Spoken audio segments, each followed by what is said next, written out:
Hello Warriors, this is Mars and welcome back to another Destiny 2 gameplay video. So today you're going to see mainly Sunbreaker gameplay with the Cantata 57 hand cannon and the Boudica C sidearm. I'm going to give a light commentary really talking about my thoughts on Sunbreaker and where it's going to go in the future and where it is now. So let's kind of jump into it. Starting out, I've been playing Sunbreaker for a very long time. I'd say in a consistency I've been playing Sunbreaker since the Taken King from the previous game. So where do I see Sunbreaker now from its previous position in the 2.0 version of Sunbreaker compared to 3.0? I'm kind of beating a dead horse, but honestly, I'd say I originally had the opinion that Sunbreaker was already in a pristine position, and I would rather have had no changes done to it at all. But we can't always have what we want. So when Sunbreaker came out, I want to say a lot of the changes that were made were pretty interesting. I think the build crafting is much more diverse and much more intricate than it's ever been. And where I see Sunbreaker now is, Sunbreaker is probably one of the stronger classes in the game, but it is still going to have high competition against Arc, Void, and maybe even Stasis from time to time. Behemoth just isn't nearly as powerful as what it was, but it can still be used very well. So where does that leave Sunbreaker against like Arc and Void? I would say they can. Sunbreaker can still compete very well at a high level, but you're still going to struggle against, let's say, blinding, storm grenades. It's just that there's other tools in their kits that can be very effective, and you really have to focus on building into what you have on your solar subclass like Sunbreaker. I mean, you have regeneration, you have, let's say, Soul Invictus and Roaring Flames.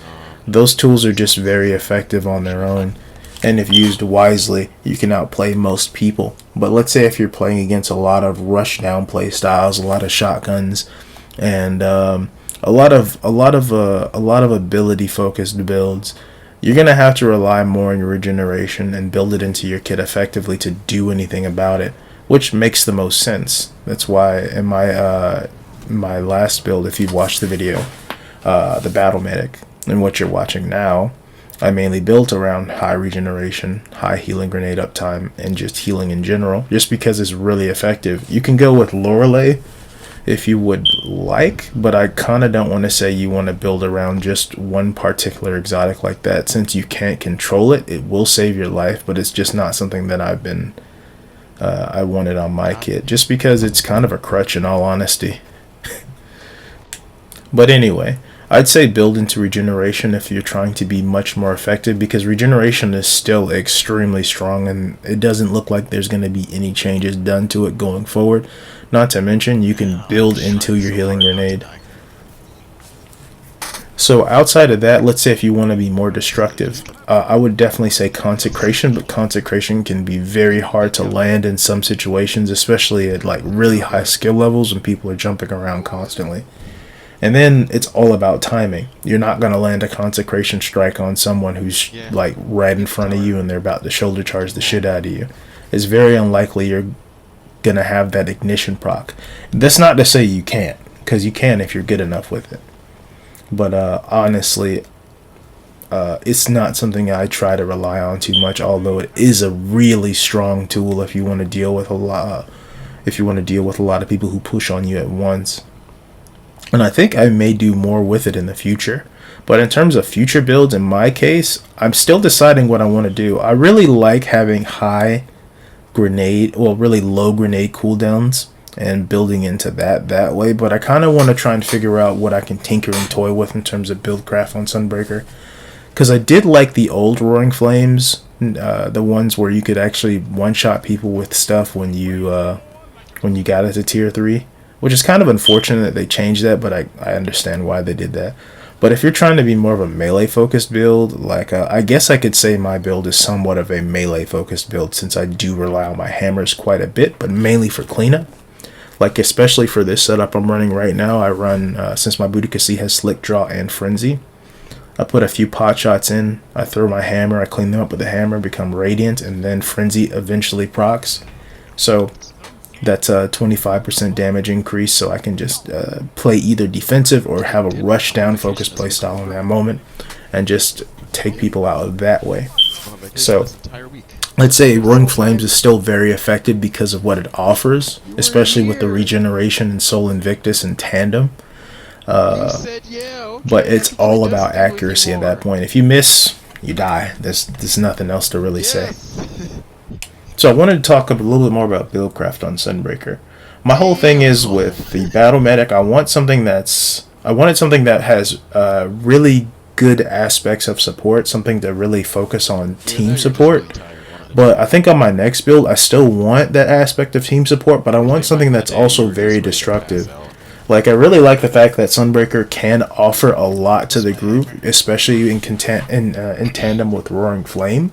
Like, the second I proc Roaring Flame, I can make myself Radiant, and if anyone's next to me, they can also become Radiant. And then if I have that, I can proc Ember Benevolence, reducing my cooldowns again. So my next build, I think I'm going to focus more on like a very roguish playstyle for Sunbreaker. I'm not sure what exotics I want to really go for, because I mean, there's the Hallowfire Heart, there's Armamentarium, there is the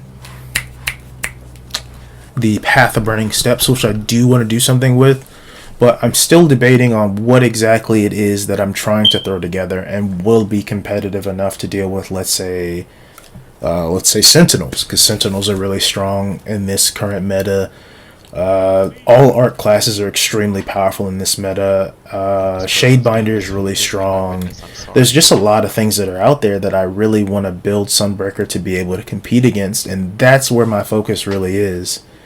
And I think if you want to get to that point, then primary thing is definitely gun skill and finding weapons that can compete at all. Let me not say compete at all ranges, because I mean, everybody would just be running around with pulses and scout rifles, which they are. But since I'm someone who avidly uses hand cannons, I'd say I want to focus on something that can compete at most ranges, like the Igneous Hammer, while having a fast time to kill or fast rate of fire, and that's good at close and medium range combat. So something with really good handling and stability, all the while still being really consistent at longer ranges. Beyond that, I really do want to focus my next build to be more grenade centric, but I either want to go with something that has immediate damage that pushes a lot of pressure, because people are going to start running at you full speed again, especially with sidearms, just because sidearms have a very fast TTK, and they can be even further away to kill than shotguns. So that's something you will have to take in, I will have to take into account in going forward, just because we are going to eventually enter a sidearm meta. So I'm either thinking something like a what is it called, the line grenade, the thermite grenade, or let's say fire bolts, but they don't do enough punch right away. So I would say something like fusion grenades would be really solid. So I may do something with fusion grenades going forward. And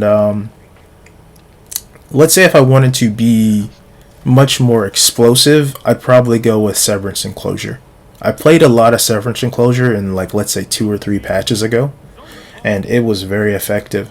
But you have to be extremely accurate with your hammers, and you kind of have to get away from the thought process of, oh, if I'm going to run in there, there has to be 2 or 3 more people around me. But anyway, that's just the thought process for builds that I'm kind of going through. Looks like the gameplay is over, so I want to say thanks again for watching. I hope you enjoyed the video, and if you liked the video, please leave a like and possibly share. And if you feel like it, subscribe if you're interested in this type of content. Again, thanks again for watching, and keep on slaying. Peace.